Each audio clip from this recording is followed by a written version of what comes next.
Hi friends, it's Miss Jen. This Sunday is Tree Sunday. We are in a season that we're talking about creation, and this Sunday is all about trees. And in children's time, I'm going to reference or have referenced the Lorax. So I thought we could take some time and read the whole story. So here is The Lorax by Dr. Seuss.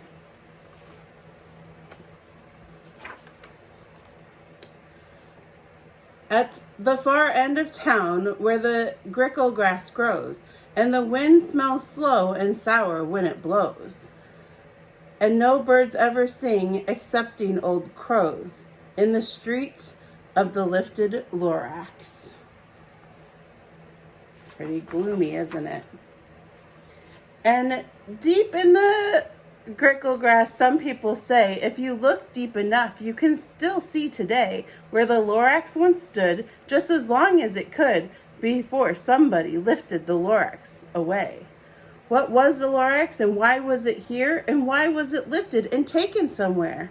From the far end of town where the grickle grass grows, the old Onceler still lives here. Ask him, he knows.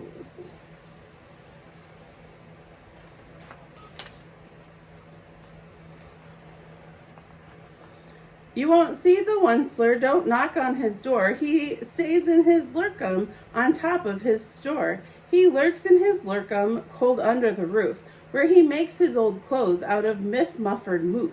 And on special dank midnights in August, he peeks out of the shutters, and sometimes he speaks and tells how the Lorax was lifted away. He'll tell you, perhaps, if you're willing to pay. On the end of a rope, he lets down a tin pail, and you have to toss in 15 cents and a nail, and the shell of a great-great-great-grandfather's snail.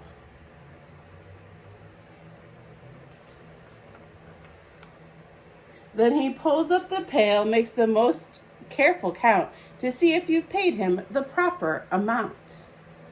Then he hides what you paid him away in his snub, his secret strange hole in his girdleless glove. Then he grunts, I will call you by whisper my phone, for the secrets I tell are for your ears alone.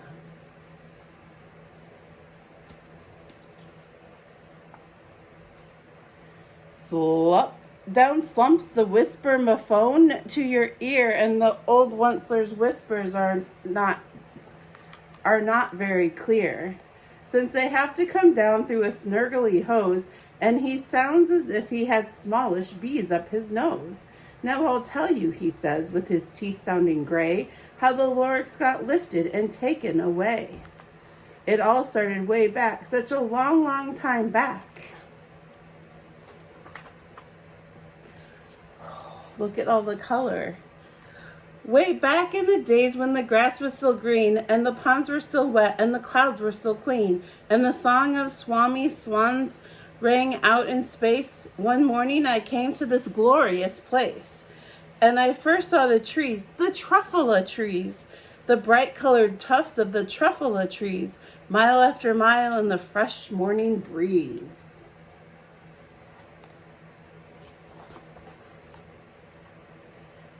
And under the trees I saw brown barbaloots frisking around in their barbaloot suits as they played in the shade and ate truffula fruits. From the ripulous pond came the comfortable sound of the humming fish humming while splashing around.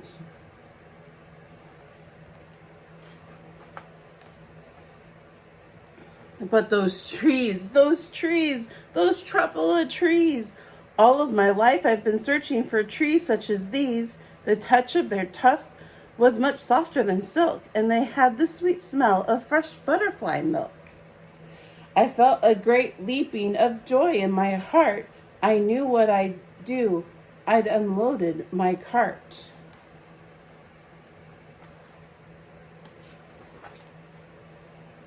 In no time at all, I had built a small shop, and then I chopped down a truffula tree with one chop. And with great skillful skill, with great speedy speed, I took the soft tuft and I nifted a need.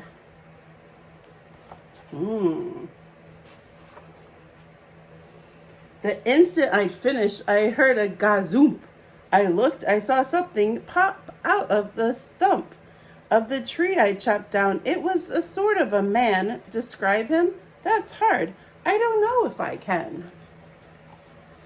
He was shortish and oldish and brownish and mossy, and he spoke with a voice that was sharpish and bossy.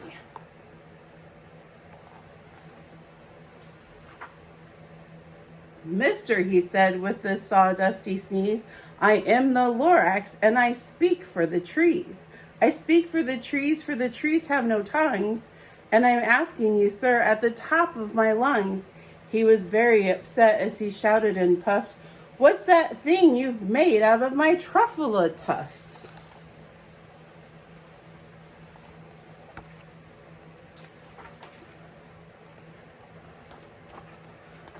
Look, Lorax, I said, there's no cause for alarm. I chopped just one tree. I am doing no harm. I'm being quite useful. This thing is a need. A need's a fine something that all people need. It's a shirt, it's a sock, it's a glove, it's a hat. But it has other uses, yes, far beyond that. You can use it for carpets, for pillows, for sheets, or curtains, or covers for bicycle seats. The Lorax said, sir, you are crazy with greed. There is no one on earth who would buy that fool need. What do you think? But that very next minute, I proved he was wrong, for just at that minute, a chap came along, and he thought that need I had knitted was great. He happily bought it for $3.98. I laughed at the Lorax. You poor stupid guy. You never can tell what some people will buy.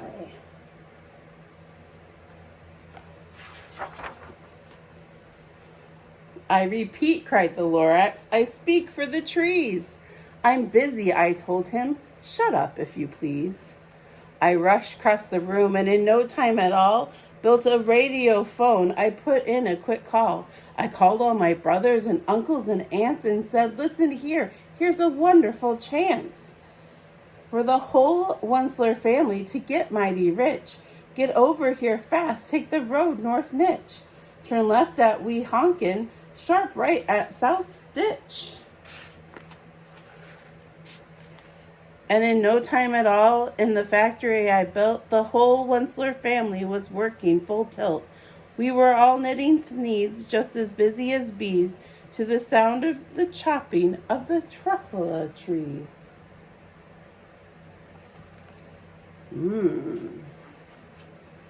Then, oh baby, oh, how my business did grow. Now chopping one tree at a time was too slow. So I quickly invented my super axe hacker, which whacked off 4 truffula trees at one smacker. We were making needs 4 times as fast as before, and that Lorax, he didn't show up anymore. You see all the truffula trees being chopped. But the next week, he knocked on my new office door.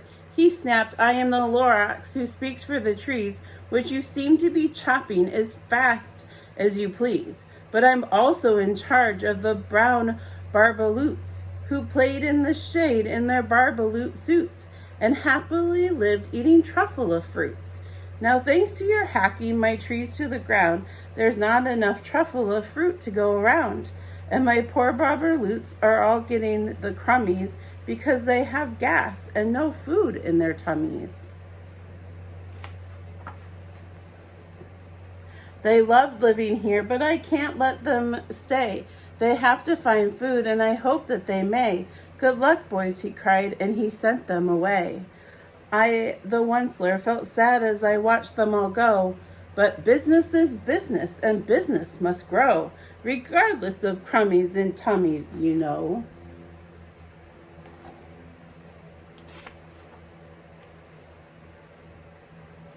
I meant no harm, I most truly did not, but I had to grow bigger, so bigger I got. I biggered my factory, I biggered my roads, I biggered my wagons, I biggered the loads. Of the needs I shipped out, I was shipping them forth to the south, to the east, to the west, to the north. I went right on biggering, selling more needs. I went biggered my money, which everyone needs.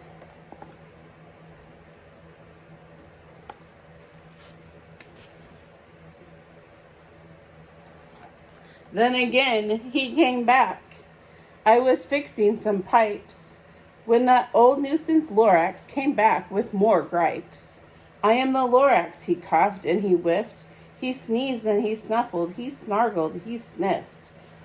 Onceler, he cried with a cruffless croak, Onceler, you're making such smogulous smoke. My poor swami swans, why they can't sing a note. No one can sing who has smog in their throat.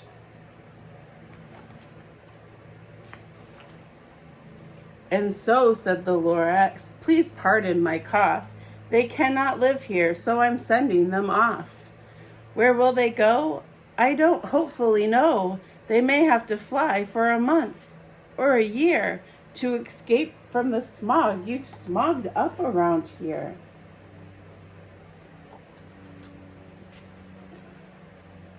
What's more, snapped the Lorax, his dander was up. Let me say a few words about glippity glup.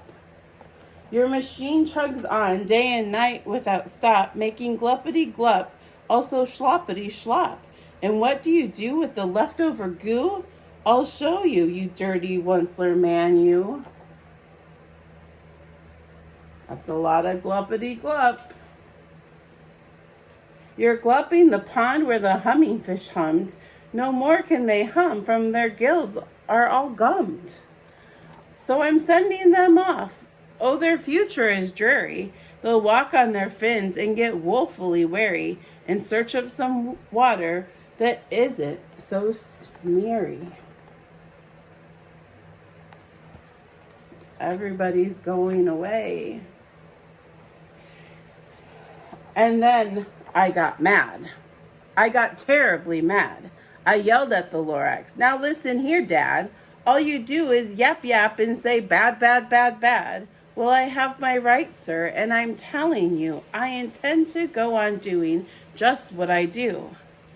And for your information, you Lorax, I'm figuring on biggering and biggering and biggering and biggering, turning more truffle trees into needs, which everyone needs.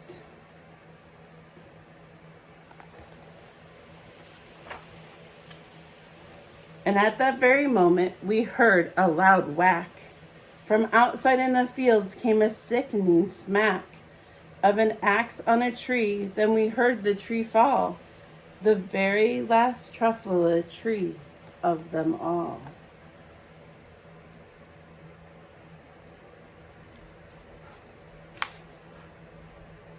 No more trees, no more needs, no more work to be done.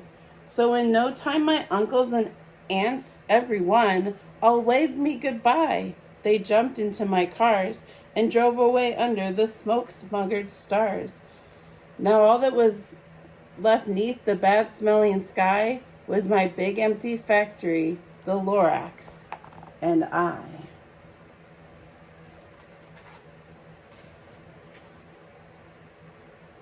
The Lorax said nothing, just gave me a glance, just gave me a very sad, sad backwards glance as he lifted himself by the seat of his pants, and I'll never forget the grim look on his face when he hoisted himself and took leave of this place through a hole in the smog without leaving a trace.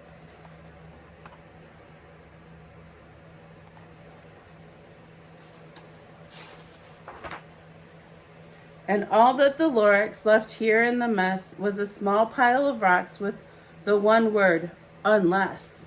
Whatever that meant, well, I just couldn't guess. That was a long, long ago, but each day since that day, I've sat here and worried away. Through the years, while my buildings have fallen apart, I've worried about it with all of my heart.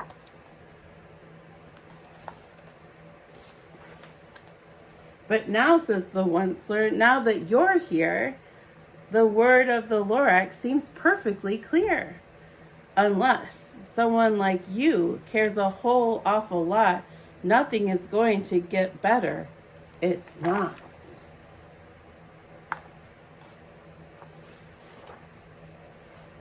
So, catch, calls the Onceler. He lets something fall. It's a truffula seed. It's the last one of all. You're in charge of the last of the truffula seeds, and truffula trees are what everyone needs. Plant a new truffula, treat it with care, give it clean water, and feed it fresh air. Grow a forest, protect it from axes that hack, then the Lorax and all of his friends may come back. He got the last seed of the truffula trees, and he gave it to the little one who came and asked the question. And I wonder what is going to happen when that one, unless someone came who cares. Do you care? Can you be the one that plants the truffula trees that brings back all of the things that we need? I hope that you enjoyed the Lorax and Children's Time, and I hope that you go this week and look out, go for a walk, or maybe go for up in the mountains or on some sort of hike and look at all of the trees that are around us and give thanks to God for the gifts that He's given us. Thanks, friends. Have a great one. Bye-bye.